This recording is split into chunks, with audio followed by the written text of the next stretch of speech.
We will basically finish the discussion, don't worry. Later this afternoon we'll have 2 hours dedicated to that, but we want to basically have a good hour of lunch where everybody can talk about. I have the milk card for the lunch. So after this talk, we can follow up with questions, and we have to lunch, then we come back. Okay, so yeah, so I will talk briefly about what we did in order to make it run efficient, so the EXX calculation efficient on Xeon Phi. So basically, I'll dig a little bit into the guts of what you have to do with, in order to get good OpenMP and vectorization performance. But I will keep this talk a little bit short, because there's 10-minute time slot, more or less. So what are the features? I think we heard about that already. So we have this 68. So we target the 68 core model, because this is what we got on at NERSC, and this is called Xeon Phi 7250. So if you see this ID, this is basically refers to this one here, 68 cores at 1.2 gigahertz AVX frequency. So you can run 4 hyperthreads per core, so 272 threads in total. And you have a complicated memory topology, so you have a complete configurable on-chip interconnect. You can partition the chip if you want. I won't go into detail here. And you have a shared L2 cache per tile. What is a tile? A tile is a set of 2 cores. So you have shared cache between the cores, and you have to be a little bit careful when you block your loops, for example, when you apply cache blocking, that you take into account this fact. We have this extra wide vector units with full fuse multiplied add support, and we have some additional fast reduced precision intrinsic. So reduced precision in that case means that it's worse than double, but still better than single. So I don't know if I have not digged into this if we need this, but for example, this can be used for inverse square roots and some exponentials and stuff. So so if you enable these things, they are automatically applied to your code when you compile it. And we have the 16 gigabyte high bandwidth on package memory, as we talked about, which is called MCDRAM. Sometimes you find the term HBM, but HBM is somewhat trademark of a different technology, so we refer to it as MCDRAM. And in order to get good performance, you have to exploit all these things, like good OpenMP parallelization. You have to make sure that you use the MCDRAM correctly, and also the vectorization, as we heard before. So the system, I just want to shortly describe what we have. So this is in Cray XC40. And mainly the important thing is phase 2, which is 9,300 KNL nodes. With a nominal 27.9 petaflops per second peak performance, but I think the sustained performance is like 14 petaflops, something like that for HBL. And we have the Cray Arise high-speed interconnect, so not the OmniPath. So we have used the Cray one, which is very good. It's a Dragonfly, and it's like I don't know the injection rates now, but you can look it up. And you have an aggregate memory of 1 petabyte. Yeah, and this is just the breakup of all the applications. As you see, Quantum Espresso is here. Like 5% of the CPU time at NERSC goes into Quantum Espresso, which is quite a lot, right? It's like almost like a half of what the QCD people burn, and they burn a lot. Okay. So I don't want to talk about this function we have to compute, but I think this is basically the kernel of the EXX code. So we have this loop over bands, vent pairs, and then internally we have to do this sidewise products, some FFTs, and things like that. I think Taylor talked about that already. So that is what we have to compute. And there is an OpenMP parallelization in the code. I would call it naive one, no offense, but it's like we annotate just these inner loops over R or G or whatever by OpenMP parallel pragmas. So that's where you start usually, right? So you go to the innermost loops and parallelize those. And that's what you find. So this is a small system. I have to apologize. It's only 16 water. But I had to make all these plots quickly. And 64 water on a single thread KNL just is crazily slow. It's like running the calculation on a smartphone. So I had to do this with 16. And what you see, this is vanilla QE. This is 6.0 for full MPI and full OpenMP, right? So you see the all MPI version is still better, and the OpenMP doesn't scale very well. And this is the runtime. So this is the speed up, and speed up alone doesn't say a lot, right? So this is the overall runtime. You see it's like a factor 7 worse. So, and then we dig into that. And so the first thing, the most obvious thing to do, so this is what we have, right? We have a pointer here. Okay, so here we have this outer J loop and this inner loop over R. And so these guys got OpenMP annotated before.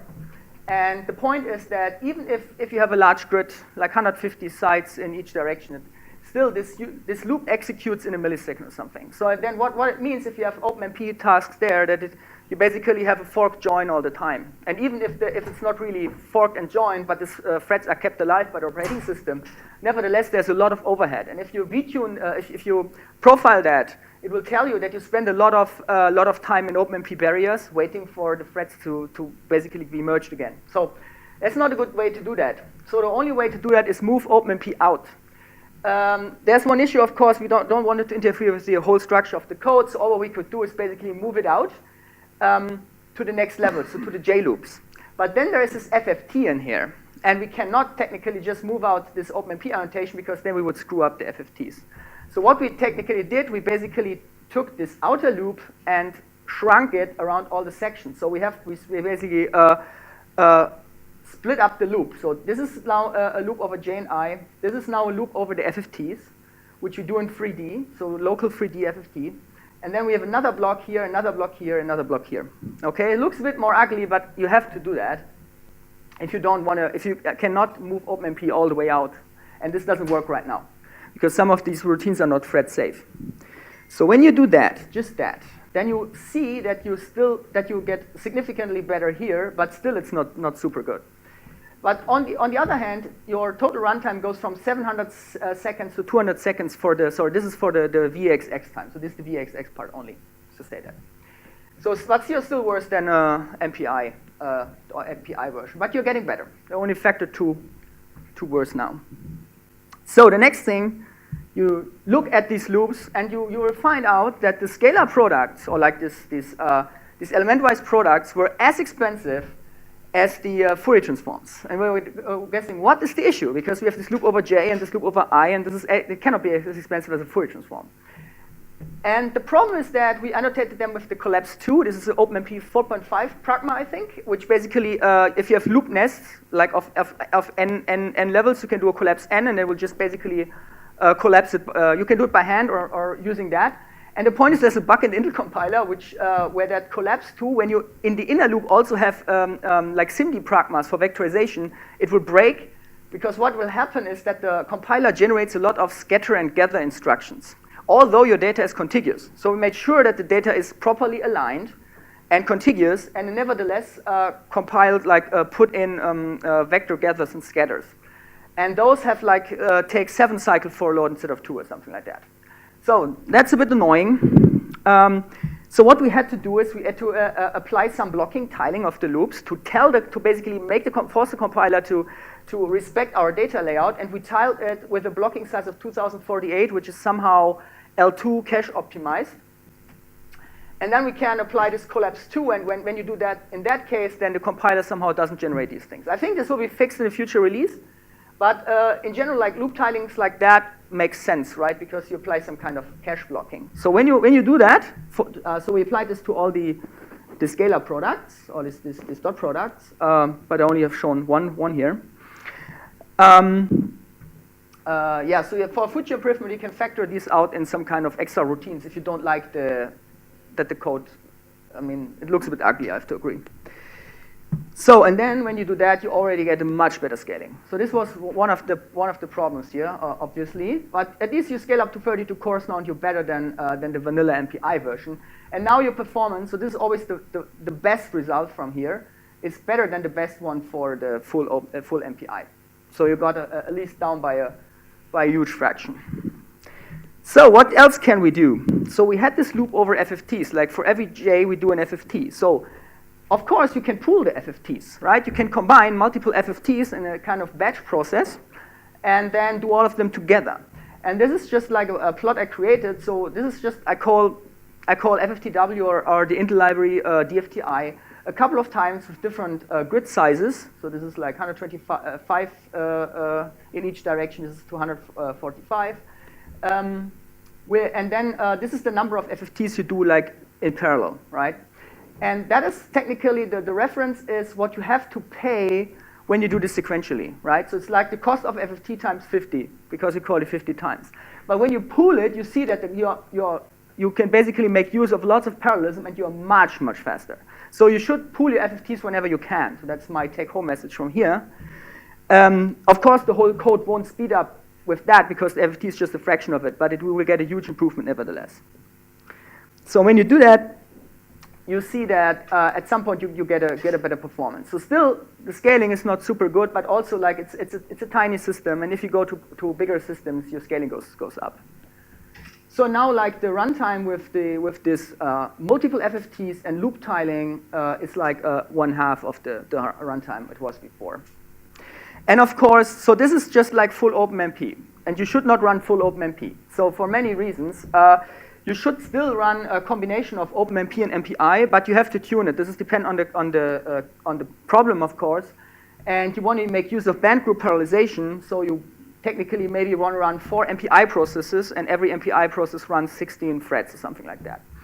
And this is also good because that's one thing when you work on the kernel, is that a single core is very, very slow, right? So that means when you, for example, use the MPI serialized mode or the MPI funneled mode, which means that only one thread communicates at a time, and it's either the master thread or an arbitrary thread, depending on how you set it up. But that means, so since the thread is, since the single core is only 1.2 gigahertz, like on 1.4 in turbo mode, the problem is that injection, it cannot saturate the injection rate of the interconnect. So what you want to have is that multiple threads at a time inject data into the interconnect.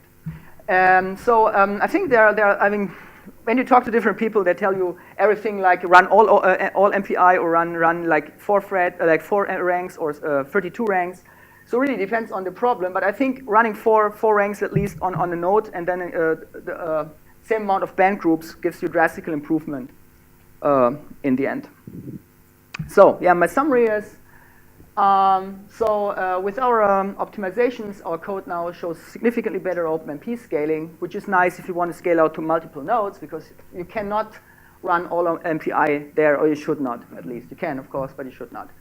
And what we found is that the EXX part now is, I mean, subdominant. I think Taylor talked about that, especially when you use ACE. And we still need to work on the local part, and especially the diagonalization is now the performance bottleneck here. So this needs to be addressed at some point, but we don't have a good idea yet how to do that. So thank you. Okay. Question?